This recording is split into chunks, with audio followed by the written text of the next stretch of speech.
ભરૂચના દહેજમાં નર્મદા પરિક્રમાવાસીઓ બે બોટ વચ્ચે પાટીઓ મૂકી જોખમી રીતે અવરજવર કરી રહ્યા છે। જેટી નજીક પાણી ન હોવાથી બોટ પહોંચી શકતી નથી, જેના કારણે આ સમસ્યાનું નિર્માણ થઈ રહ્યું છે।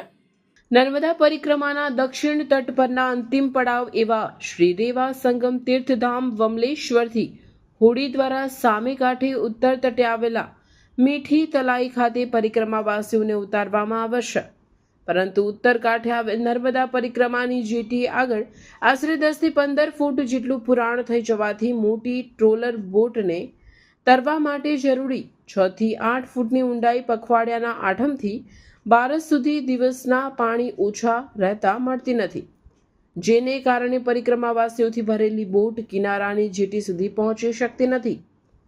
ગત વર્ષના સાપેક્ષમાં આ વર્ષે પુરાણ વધવાથી સમસ્યા વધી છે। આ વર્ષે જ 4 થી 5 વખત આવી બાધા ઊભી થતા પરિક્રમાવાસીઓને લાકડાના પાટિયાના સહારે જીવના જોખમે પસાર કરવામાં આવે છે।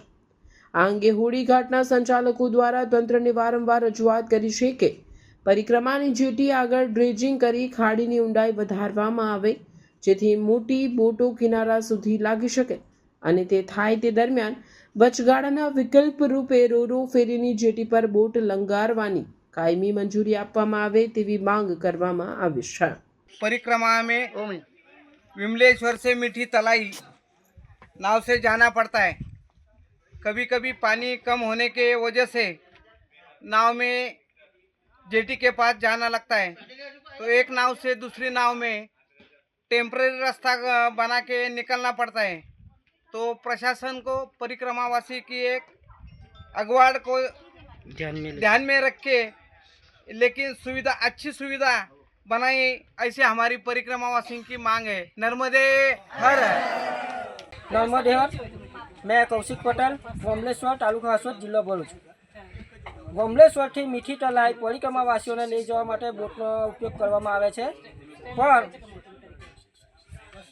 કેટલીક વાર પાણી ખોટનું હોવાથી આ નર્મદા પરિક્રમાવાસીઓની નાવડી મીઠી તલાઈ જેટી પર પહોંચતી નથી।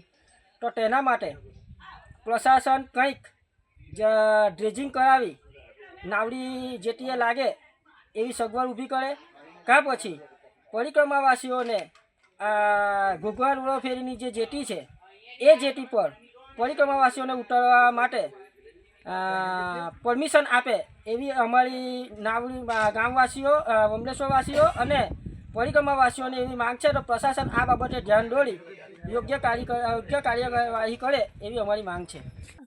હાય હીર, હાય।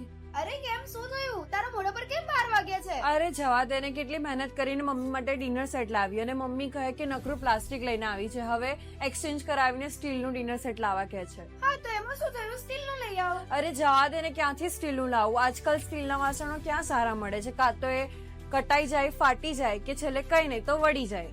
હવે સ્ટીલના વાસણો નહીં ફાટે, વળે કે નહીં કટાય। ભરૂચમાં સ્ટીલની કોઈ પણ વસ્તુ ખરીદવી હોય તો ભરૂચનું માત્ર એક જ સ્થળ, વર્ષોથી વિશ્વાસપાત્ર નર્મદા ઇન્ડસ્ટ્રી। વાવ, આ તો બહુ હેવી અને સારી ક્વોલિટીનું સ્ટીલ લાગે છે, પણ આ બધી વસ્તુઓ પર ડિસ્કાઉન્ટ મળશે ખરું?